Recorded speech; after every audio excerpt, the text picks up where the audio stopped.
Hi, welcome to AP Chemistry. You're here with Mrs. Mays, and today we're going to look at how to set up your lab notebook for my class. So if you're not in my class, you can set up your lab notebook this way if you want to. It's a good way. So first of all, you'll need to have a 3-ring binder that's used only for AP Chemistry because we're going to fill it up. Then we're going to divide the binder by unit so that you can study more effectively. So you can just use your headings on the syllabus for your tabs. You can label each tab with a heading from your syllabus for that unit. Hopefully that works out for us. Stock your binder with extra lined paper, and you're going to need some graph paper. So if you don't have graph paper in your lab notebook, just put some in your binder so that we can use it throughout the year. Alright? So your lab notebook should be either a composition notebook, just the regular, 40-cent composition notebook, and spelling is being troublesome. Put an I in there.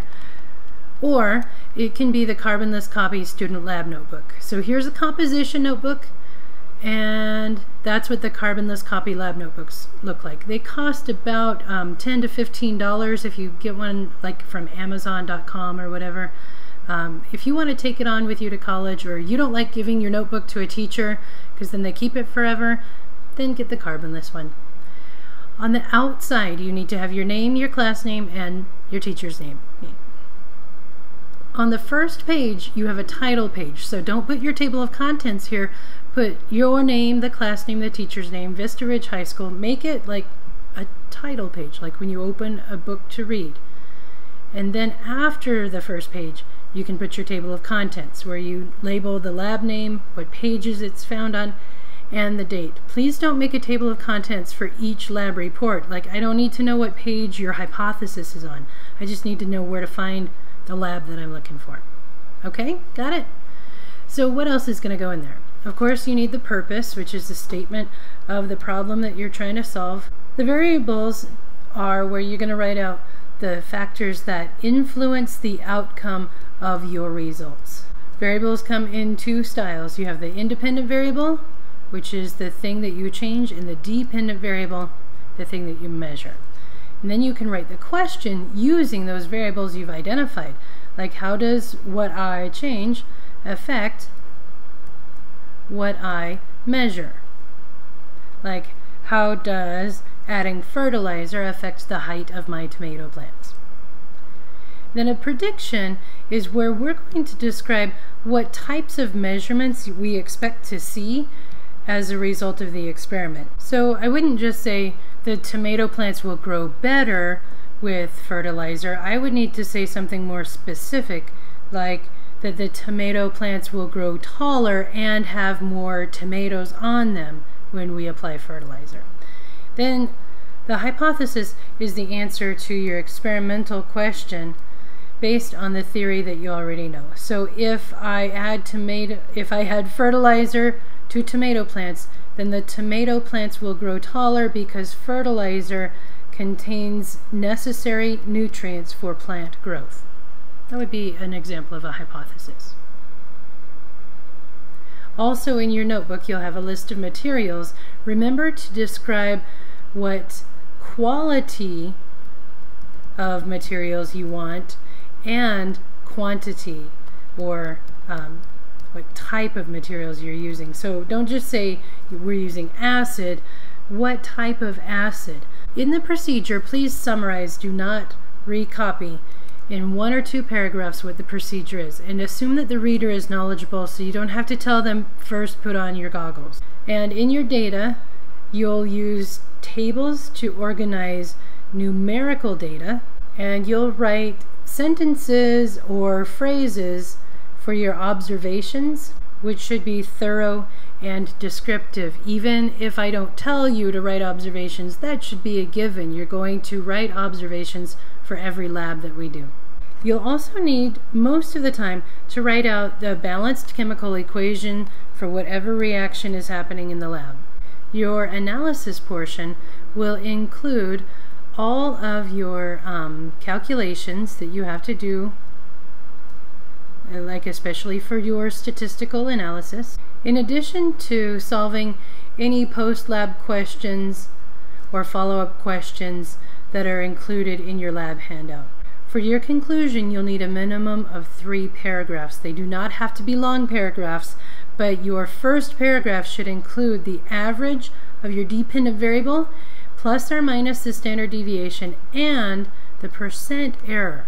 In the first paragraph, you'll always use the model for claim, evidence, and reasoning. Make a claim, provide evidence to support the claim, and explain your reasoning. That's what the conclusion is for. The discussion is important to connect the lab to the theory that we're learning in class, and also to real-world applications. Remember, a lab notebook is more than just following the science fair type of format. It's a written record of your work, your insights, and your thoughts. So it's important to be thorough and to write in such a way that anyone looking at it can follow your work. This is an example of Linus Pauling's lab notebook. You can find more examples at the University of Oregon website, and you can see where he's made notations about the experiments he's doing, and he's crossed things out, and then he's also numbered the pages. He's got a date on every page and a title on every page. Mistakes are crossed out, but then there's an explanation about why the mistake is there. It says, I don't think that the above calculation is correct. I should use the smallest angle. So give the explanation why it got crossed out. So I'd like you, for homework, to explore more of Linus Pauling's research journals and click the link so that when you write a reflective paragraph, you can see how might you incorporate what you see in Linus Pauling's work into your own lab reports. This is going to be a transition to go from following the template in regular chemistry to now recording your own thoughts and ideas. It's going to be really important in AP chemistry. So let's wrap this up by talking about the scientific method. If we have many cycles of experimentation, we might develop a broad, general explanation to try and tell why things behave the way they do. This explanation is called a theory. Generate a theory about why things happen.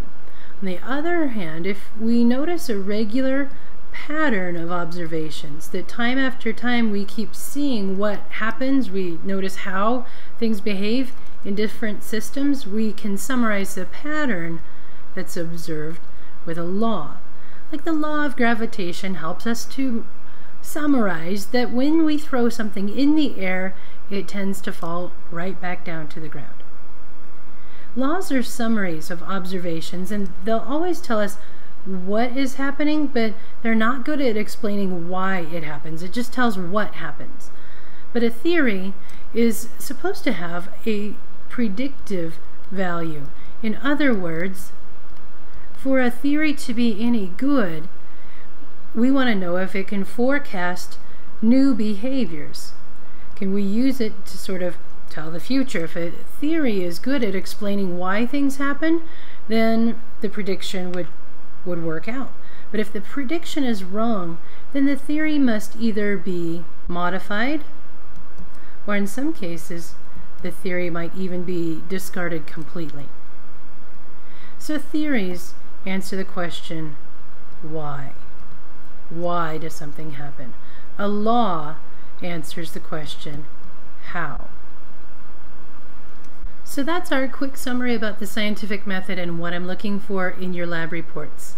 So do some great work, look at Linus Pauling's journals, and let's have the best lab reports of your life.